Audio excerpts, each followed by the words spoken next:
Hi hello ನನ್ನ ಪ್ರೀತಿಯ ಸ್ನೇಹಿತರೆ, ಎಲ್ಲರಿಗೂ ನಮಸ್ಕಾರ. ನಾನು ನಿಮ್ಮ ಶ್ರೀ ದೀಕ್ಷಿ. ಎಲ್ಲರೂ ಹೇಗಿದ್ದೀರಾ? ಎಲ್ಲರೂ ಚೆನ್ನಾಗಿದ್ದೀರಾ ಅಂತ ಭಾವಿಸ್ತಾ ಇವತ್ತಿನ ರೆಸಿಪಿ ಸ್ಟಾರ್ಟ್ ಮಾಡ್ತಾ ಇದ್ದೀನಿ. ಈ ವಿಡಿಯೋದಲ್ಲಿ ನಾನು ತೋರಿಸ್ಕೊಡ್ತಾ ಇರುವಂತಹ ರೆಸಿಪಿ ಬಂದು ಹಸಿ ಅಲಸಂದೆಕಾಳು ಮಸಾಲೆ ಸಾಂಬಾರು. ಟೇಸ್ಟ್ ಅಂತೂ ಸೂಪರ್ ಆಗಿರುತ್ತೆ. ಹಾಗಿದ್ರೆ ಬನ್ನಿ ಇವಾಗ ಇದಕ್ಕೆ ಏನೇನು ಇಂಗ್ರೀಡಿಯೆಂಟ್ಸ್ ಬೇಕು, ಹಾಗೆ ಇದನ್ನು ಯಾವ ಥರ ಪ್ರಿಪೇರ್ ಮಾಡ್ಕೊಳ್ಳೋದು ಅಂತ ನೋಡೋಣ. ಫಸ್ಟ್ಗೆ ಒಂದು ಕುಕ್ಕರ್ಗೆ ಹಸಿ ಅಲಸಂದೆಕಾಳು ಸೇರಿಸ್ಕೊತಾ ಇದ್ದೀನಿ. ಇಲ್ಲಿ 400 ಗ್ರಾಮ್ ಅಷ್ಟು ಹಸಿ ಅಲಸಂದೆ ಕಾಳಿರುತ್ತೆ. ಅರ್ಧ kg ಕಾಯಿ ತಗೊಂಡು ಬಿಡಿಸ್ಕೊಂಡಿರೋದು. 350ರಿಂದ 400 ಗ್ರಾಮ್ ಅಷ್ಟು ಕಾಳಿರುತ್ತೆ. ಇವಾಗ ಸ್ವಲ್ಪ ವಾಟರ್ ಸೇರಿಸ್ಕೊಂಡು ನೀಟಾಗಿ ಒಂದೆರಡು ಸಲ ತೊಳಿಬೇಕು. ಈ ಥರ ತೊಳೆದಾದ್ಮೇಲೆ ನೀರೆಲ್ಲ ಬಸಿದು ಕಾಳು ಸಪ್ರೇಟ್ ಮಾಡ್ಕೋಬೇಕು. ಇವಾಗ ಸಣ್ಣಗೆ ಹಚ್ಚಿಟ್ಕೊಂಡಿರುವಂತಹ ಒಂದು ಟೊಮೆಟೊ ಸೇರಿಸ್ಕೊಂಡು ಇವಾಗ ಅಲಸಂದೆ ಕಾಳು ಬಾಯ್ಲ್ಡ್ ಆಗುವಷ್ಟು ವಾಟರ್ ಸೇರಿಸ್ಕೊತಾ ಇದ್ದೀನಿ. ಹಾಗೆ ರುಚಿಗೆ ಬೇಕಾದಷ್ಟು ಸಾಲ್ಟ್ ಸೇರಿಸ್ಕೊತಾ ಇದ್ದೀನಿ. ಇವಾಗ ಕುಕ್ಕರ್ ಕ್ಯಾಪ್ ಕ್ಲೋಸ್ ಮಾಡಿ ಸ್ಟವ್ ಆನ್ ಮಾಡಿಕೊಂಡು ಕುಕ್ಕರ್ ಇಟ್ಕೊಂಡು ಒಂದು ವಿಸಿಲ್ ಕೂಗಿಸ್ಕೊಳ್ಳೋಣ. ಇವಾಗ ಅಲಸಂದೆ ಕಾಳು ಬಾಯ್ಲ್ಡ್ ಆಗೋಷ್ಟರಲ್ಲಿ ಇದಕ್ಕೆ ಮಸಾಲೆ ಗ್ರೈಂಡ್ ಮಾಡ್ಕೊಳ್ಳೋಣ. ಮಸಾಲೆ ಗ್ರೈಂಡ್ ಮಾಡ್ಕೊಳ್ಳೋಕ್ಕೆ ಒಂದು ಮಿಕ್ಸರ್ ಜಾರ್ಗೆ ಒಂದು ಟೊಮೆಟೊ ಸೇರಿಸ್ಕೊತಾ ಇದ್ದೀನಿ. ಹಾಗೆ ಸ್ವಲ್ಪ ಹಸಿ ಕೊಬ್ಬರಿ, ಒಂದು ಈರುಳ್ಳಿ, 10 ಬೆಳ್ಳುಳ್ಳಿ ಎಸ್ಲು, ಅರ್ಧ ಹಿಡಿಯಷ್ಟು ಕೊತ್ತಂಬರಿ ಸೊಪ್ಪು, 4 ಲವಂಗ, ಅರ್ಧ ಇಂಚಷ್ಟು ಚಕ್ಕೆ ಈ ಥರ ಮುರಿದ್ಬಿಟ್ಟು ಸೇರಿಸ್ಕೊಳ್ಳಿ. ಹಾಗೆ 1 tea spoon chilli powder, 1/4 tea spoon ಅರಿಶಿನ, 1.5 ಟೀ ಸ್ಪೂನ್ ಧನಿಯಾ ಪುಡಿ ಸೇರಿಸ್ಕೊಳ್ಳಿ. ಹಾಗೆ ಅರ್ಧ ಹಿಡಿಯಷ್ಟು ಶುಂಠಿ ಸೇರಿಸ್ಕೊಳ್ಳಿ. ನಾನು ಶುಂಠಿ ಸೇರಿಸ್ಕೊಂಡಿರೋದು ವಿಡಿಯೋ ಸ್ವಲ್ಪ ಸ್ಕಿಪ್ ಆಗಿದೆ. ಇವಾಗ ಸ್ವಲ್ಪ ವಾಟರ್ ಸೇರಿಸ್ಕೊಂಡು ಸಾಫ್ಟಾಗಿ ಗ್ರೈಂಡ್ ಮಾಡ್ಕೋಬೇಕು. ನೋಡಿ, ಈ ಥರ ಸಾಫ್ಟಾಗಿ ಗ್ರೈಂಡ್ ಮಾಡಿಕೊಂಡು ಸೈಡ್ಗೆ ತಿಕ್ಕೊತಾ ಇದ್ದೀನಿ. ಅಷ್ಟರಲ್ಲಿ ಅಲಸಂದೆ ಕಾಳು ಬಾಯ್ಲ್ಡ್ ಆಗಿರುತ್ತೆ. ಕುಕ್ಕರ್ ತಣ್ಣಗಾದ ಮೇಲೆ ಓಪನ್ ಮಾಡ್ಕೋಬೇಕು. ಇವಾಗ ಬಾಯ್ಲ್ಡ್ ಆಗಿರುವಂತಹ ಹಸಿ ಅಲಸಂದೆ ಕಾಳು ಜೊತೆಗೆ ಗ್ರೈಂಡ್ ಮಾಡಿ ಇಟ್ಕೊಂಡಿರುವಂತಹ ಮಸಾಲೆ ಸೇರಿಸ್ಕೊತಾ ಇದ್ದೀನಿ. ಹಾಗೆ ಅದೇ ಮಿಕ್ಸರ್ ಜಾರ್ಗೆ ಸ್ವಲ್ಪ ವಾಟರ್ ಸೇರಿಸ್ಕೊಂಡು ಆ ವಾಟರ್ ಸಮೇತ ಸೇರಿಸ್ಕೊತಾ ಇದ್ದೀನಿ. ಇವಾಗ ಒಂದು ಸಲ ಮಿಕ್ಸ್ ಮಾಡ್ಕೊತಾ ಇದ್ದೀನಿ.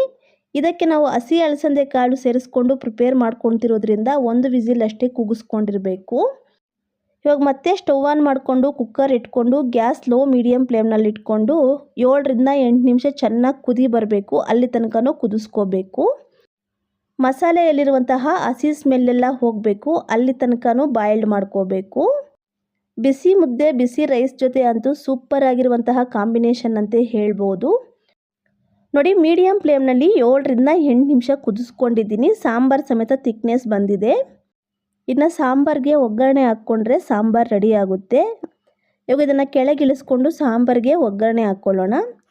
ಒಗ್ಗರಣೆ ಹಾಕ್ಕೊಳ್ಳೋಕ್ಕೆ ಅದೇ ಸ್ಟವ್ ಮೇಲೆ ಚಿಕ್ಕದೊಂದು ಕಡಾಯಿ ಇಟ್ಕೊತಾ ಇದ್ದೀನಿ. ಕಡಾಯಿ ಬಿಸಿಯಾದಾಗ 3 ಟೇಬಲ್ ಸ್ಪೂನ್ ಅಷ್ಟು ಕುಕ್ಕಿಂಗ್ ಆಯಿಲ್ ಸೇರಿಸ್ಕೊತಾ ಇದ್ದೀನಿ.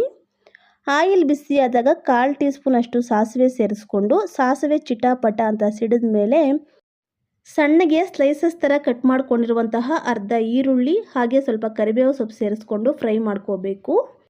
ಈರುಳ್ಳಿ ಸೇರಿಸ್ಕೊಂಡ್ಮೇಲೆ ಗ್ಯಾಸ್ ಮೀಡಿಯಮ್ ಫ್ಲೇಮ್ನಲ್ಲಿ ಇಟ್ಕೊಂಡು 2 ನಿಮಿಷ ಫ್ರೈ ಮಾಡ್ಕೋಬೇಕು. ಈರುಳ್ಳಿ ಗೋಲ್ಡನ್ ಬ್ರೌನ್ ಕಲರ್ ಬರೋ ತನಕ ಫ್ರೈ ಮಾಡ್ಕೋಬೇಕು. ನೋಡಿ, ಈರುಳ್ಳಿ ಗೋಲ್ಡನ್ ಬ್ರೌನ್ ಕಲರ್ ಬಂದಿದೆ. ಒಗ್ಗರಣೆ ರೆಡಿಯಾಗಿದೆ. ಇವಾಗ ಇದನ್ನು ಕೆಳಗಿಳಿಸ್ಕೊತಾ ಇದ್ದೀನಿ. ಇವಾಗ ಸ್ಟವ್ ಮೇಲೆ ಕುಕ್ಕರ್ ಇಟ್ಕೊಂಡು ಒಗ್ಗರಣೆ ಸಾಂಬಾರು ಜೊತೆಗೆ ಸೇರಿಸ್ಕೊತಾ ಇದ್ದೀನಿ. ಒಗ್ಗರಣೆ ಸೇರಿಸ್ಕೊಂಡು ನೀಟಾಗಿ ಮಿಕ್ಸ್ ಮಾಡಿಕೊಂಡ್ರೆ ಸಾಕು. ಹಸಿ ಅಲಸಂದೆ ಕಾಳು ಮಸಾಲೆ ಸಾಂಬಾರು ರೆಡಿಯಾಗುತ್ತೆ. ಇನ್ನೇನು ಫೈನಲಿ ಸಾಂಬಾರು ರೆಡಿಯಾಗಿದೆ. ನೋಡಿದ್ರಲ್ಲ ಫ್ರೆಂಡ್ಸ್, ಎಷ್ಟೋ ಸಿಂಪಲ್ಲಾಗಿ ಈಸಿಯಾಗಿ ಟೇಸ್ಟಿಯಾದಂತಹ ಹಸಿ ಅಲಸಂದೆ ಕಾಳು ಮಸಾಲೆ ಸಾಂಬಾರು ಯಾವ ಥರ ಪ್ರಿಪೇರ್ ಮಾಡ್ಕೊಳ್ಳೋದು ಅಂತ. ಸೇಮ್ ನೀವು ಇದೇ ಥರ ನಿಮ್ಮ ಮನೇಲಿ ಒಂದ್ಸಲ ಟ್ರೈ ಮಾಡಿ ನೋಡಿ. ಟೇಸ್ಟ್ ಅಂತೂ ಸೂಪರ್ ಆಗಿರುತ್ತೆ. ಹಾಗೆ ಟೇಸ್ಟ್ ಹೇಗಿತ್ತು ಅಂತ ಕಮೆಂಟ್ ಮಾಡಿ.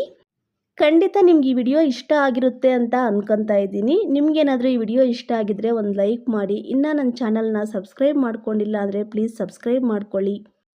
ಆದಷ್ಟು ನಿಮ್ಮ ಫ್ರೆಂಡ್ಸು ರಿಲೇಟಿವ್ ಜೊತೆ ಶೇರ್ ಮಾಡಿ ನನ್ನ ಚಾನಲ್ಗೆ ಸಪೋರ್ಟ್ ಮಾಡಿ. ನಿಮ್ಮ ಸಪೋರ್ಟ್ ನನಗೆ ಬೇಕಿದೆ. ನಾನು ಮತ್ತೊಂದು ಈಸಿ ಆ್ಯಂಡ್ ಟೇಸ್ಟಿ ರೆಸಿಪಿಯೊಂದಿಗೆ ನೆಕ್ಸ್ಟ್ ವಿಡಿಯೋದಲ್ಲಿ ಸಿಗ್ತೀನಿ ಫ್ರೆಂಡ್ಸ್.